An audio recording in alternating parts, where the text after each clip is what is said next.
beautiful people, welcome and welcome back to my channel. My name is Oluchi Iman. On this channel I talk about cake business, I share tips on personal development, entrepreneurship. I do a lot of other things as well, and you are welcome. I am an international award-winning cake artist that is based in Manchester, the United Kingdom, and I am so happy to have you here. If you're stopping by my channel for the first time, it's a pleasure to have you here. Believe me, I love having you here, and you're welcome to the family. And if you've always been here, thank you so much for being on this journey with me, for carrying this channel forward, for commenting, liking, engaging, and everything you do. I appreciate your support truly. Today I am taking a video that I have done before further, so I want to push it forward. Okay, I did not have it in my plans, but I saw that you responded well, you liked the video, you really learned from it, and so I want to take it further so that you have a better understanding, you have a broader understanding, you have a wider understanding of this topic. And what is it? It is how to calculate your cake batter. In the last video I did for an 8-inch cake, but in this video I'm going to be doing for a 10-inch cake, and I hope that you love it. I hope that you enjoy it. I hope that this brings great value to you, and that you're able to calculate your batter after now. So without further ado, let's go right into the video. And you're welcome back. So the last time I did this video, it was impromptu, and I'm so proud of myself that I was able to just calculate off the top of my head. I was just doing it. I had some free time, so I just got my chair, sat down, and I started doing that video. But today I have written some of these things down that I want to teach you, so that I don't get it all mixed up and all muddled up, and so that I am well guided. Okay, so if you see me looking down, I'm looking at my notes, I'm looking at where I have what I have written down. So we are calculating for a 10-inch batter, and when I was back home in Nigeria, I got to a point in my business where I felt, okay, for me to charge well for my cakes, for me to be able to charge what I want for my cakes, I don't want to be doing short cakes anymore. I don't want to be doing small cakes anymore. I don't want to be doing simple designs anymore. So what did I do? I increased the height of my cakes, and I also started doing sugar crafting, at least making elements of my, having some elements of sugar craft or sugar crafting on my cake. Now, why am I giving you this background? It is because that's what I'm going to be using for my 10-inch cake. I used to make at least 6 layers for my 10-inch cake. Okay, so my 10-inch cake will be up to like 5 or 6 layers, and they used to be pretty tall cakes depending on what I'm going for. My cakes used to be tall. Okay, so that's what I'm going to be sharing today based on personal experience. So you're free to make adjustments. If you work with 4 layered cakes, 5, 6, or even more than I do, then feel free to make adjustments as necessary. Okay, so for a 10-inch cake, it is simple, I believe. So for example, we want to make a 10-inch vanilla cake. A client has said, oh, I want a 10-inch vanilla cake, all vanilla, and you're looking to do all vanilla cake, and you're looking to do maybe like a 9-inch tall cake or an 8-inch tall cake.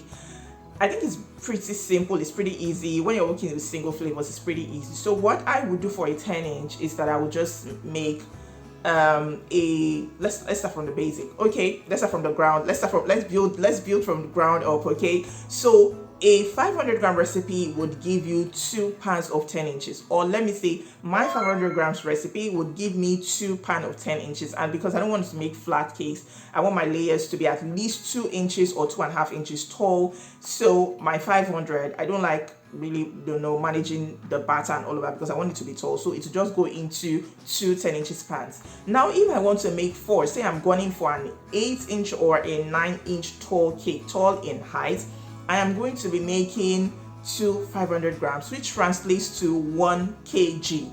Do you understand? So if I'm looking to make 4 layers of vanilla cake, to make a single tier, layers different from tiers, I believe you know that. Although sometimes people mix them up, especially customers. Your tier is different from the layers. Okay, so if I want to make 4 layers or 5 layers, what I would do is just to make 1 kg.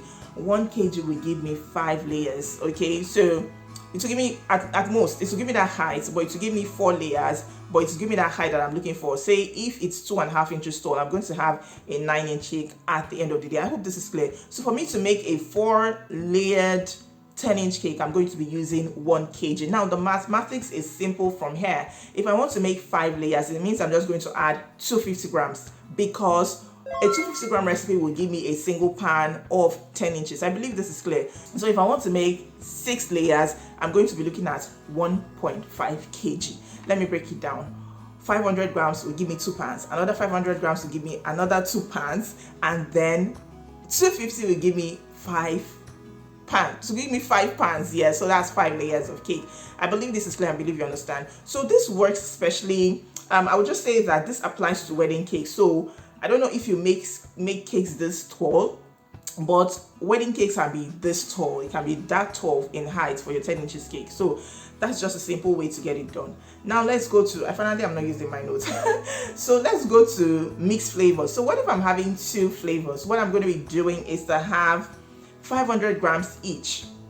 Okay, so if I'm looking like 4 layers of 2 flavors, say red velvet and chocolate, or vanilla and red velvet, I'm going to be doing 500 each. I'm going to do 500 for the chocolate, and I'm going to do 500 for the red velvet, meaning 2 pounds of chocolate and vanilla, 2 pounds of vanilla and 2 pounds of red velvet, giving me 4. And assuming they are 2.5 layers each, I'm ending up with a 9-inch tall cake in height. I believe this is clear. If you understand, you know how we do it, you know the drill. Drop me some fruits in the comments, drop me a thumbs up, or drop me a comment saying I understand and it is clear to me. So that is it. Pretty simple. If we are going for 3 flavors, say we are going for vanilla, red velvet and chocolate, what are we going to do, or how do I calculate mine? What I do is this: I have 500, 500, 250. So it depends on whatever works for you. For my bakery, when I was in Nigeria, for my own business, what I used to do then, it used to be left to me to just decide. I choose the flavors based on my discretion. When I say I choose the flavors, I mean I decide how many of vanilla I want. I decide how many of chocolate I want.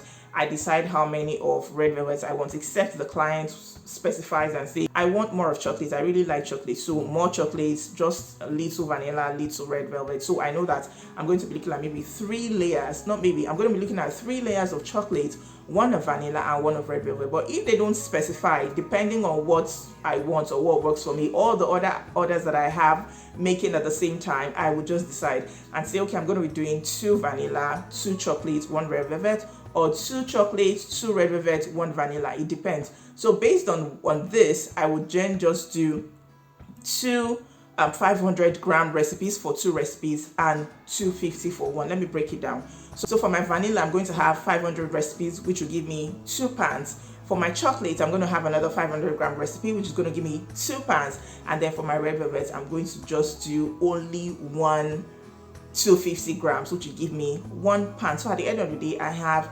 5 layers of cake to work with. I believe that this is simple, and I believe that this is easy, and therefore it's also a guide to making a 2-tiered cake. If you combine what I've said in this video and in the other video that I did where you can calculate your 8 inches batter, you'll be able to know how to calculate your batter for a 2-tiered cake.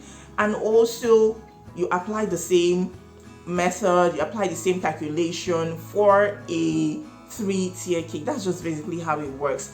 It takes a lot of time, okay, based on what you're doing, the choices the clients has made, the specifications they want for their flavors, the height of the cake that you're looking at, what you want, especially for wedding cakes. Wedding cakes are not cast in stone. Now, depending on the budget of the client or what you're working with or what you have priced your cake as, you might decide that you want to make, if it's a 3-tier cake, you might decide that I want to make the base layer and the middle layer, I want to make them tall, and then I want to make the topmost layer not as tall, maybe just half height, okay? Or you want to just decide you want to play with different heights. I believe you must have seen pictures like that. If I have pictures, if I can get pictures online, or if I can use mine, I will insert it so that you understand. So it doesn't have to always be tall cakes. I don't have to do a wedding cake and the wedding cake will be, and all the tiers will be like 10 inches.